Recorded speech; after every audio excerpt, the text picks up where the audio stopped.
Welcome back. This is the last video on anxiety for the moment in the set of 12 videos that I have done on it. And there's always more of a topic to talk about when it comes to anxiety, so I may come back to it in the future, but I will probably move on to something else tomorrow. And so, we've kind of done 11 videos on anxiety, and with those 11 videos came a lot of tools on how to decrease your anxiety and increase our healthy behaviors, healthy boundaries, right? And just become the best version of ourselves in the end. And so this video is more of a reflection and a reset, more intentional stuff in it on how we can maybe set the next few months up for us, so the rest of the year and maybe even next year. So how can we do this? Well, it's a little guide on letting go and starting fresh for ourselves. And I think we need to remember that every day we can actually start fresh. We really don't have to wait till New Year's Eve, or New Year's Day the next day to have our resolutions and to move forward with our lives. That is an everyday process that we get to create and redo when we want to change something about ourselves. So have you ever been feeling heavy, anxious, or like your nervous system is maybe running on empty? Of course, you're not alone in this process there. And sometimes the most healing thing we can do isn't just to push forward, but to pause and reflect and reset. So today's video is all about easing anxiety through reflection and renewal. And we'll explore how to look back with some compassion and release what no longer serves us and reset our nervous system and move forward with peace and possibility. And so again, this isn't about pressure, this is about permission. So you're giving yourself the ability to breathe, let go, and to begin again. And like I said, this can be an everyday thing if you would like it to be, where maybe it's not working, we try something new, maybe that's not working, and then we try something new again. So how can we start doing this in our everyday life? Well, we can reflect on the year and we can again release what no longer serves us. So anxiety often builds when we carry too much without stopping to process it. So start with reflection and not to judge yourself, right? But to witness yourself and ask yourself these things. What did I survive up to this point? What did I learn about myself? And what moments brought me joy even in the chaos?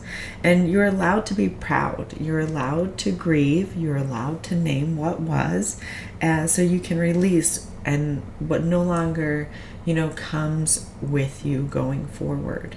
And I think that's what we need to remember is we are allowed in life. Like if we feel like somebody's stopping us from being who we are, or what we're doing is stopping us from being who we are, then maybe it's time to change what no longer serves us, whether that's our goals or the people in our life.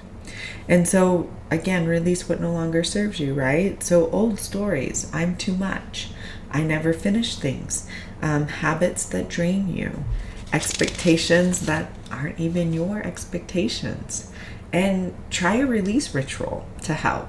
So write it down, speak it out loud, burn it safely, or rip it up and throw it away, and breathe out what you no longer want to carry. So letting go creates space for hopefully something new and better for you. So what's another area where we can let go and we can start fresh? Well, we can reset our nervous system. So now that you cleared the emotional clutter, let's bring your body into the reset, right? An anxious body can't relax into the future until it feels safe in the present. And so your nervous system could be stuck in fight, flight, or freeze mode from everything that you have been carrying with you. And here's some ideas on how to gently reset that. Well, you can do breath work, right? You can try the 4-7-8 breathing or sighing breaths.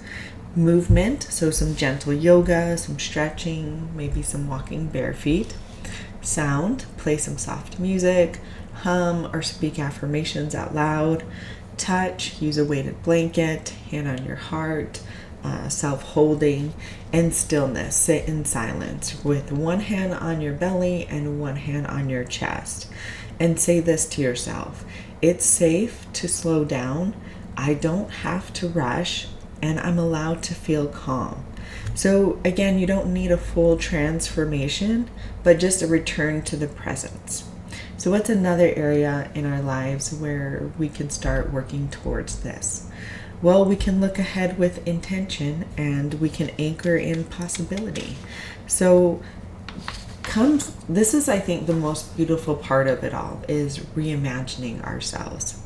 And not from a place of urgency or pressure, but from grounded hope. So ask yourself this: what do I want to feel more of this year? What's calling to me, even if I can't explain why? And how do I want to support my peace, not just my productivity? And so set intentions, right, that support your nervous system. So instead of saying do more, try be more present. Instead of fix everything, try be kind to myself in the process. And instead of don't feel anxious, try meet my anxiety with grace. And then we're going to anchor in possibility, right? So create a vision board of a word going into the rest of this year or into next year.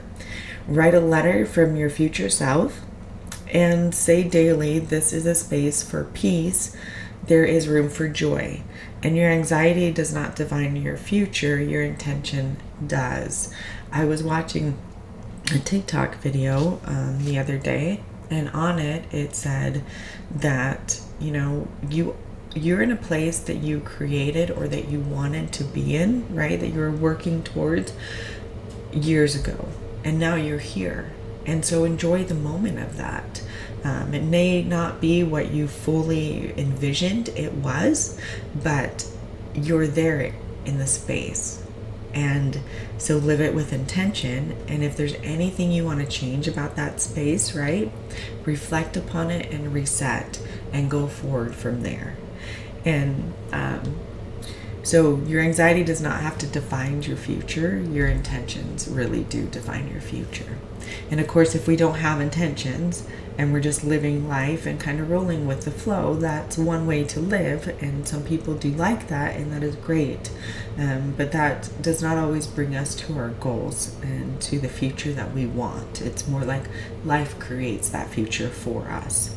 So recap on what we went through, right? We reflected on what you've walked through, not to judge, but to honor it.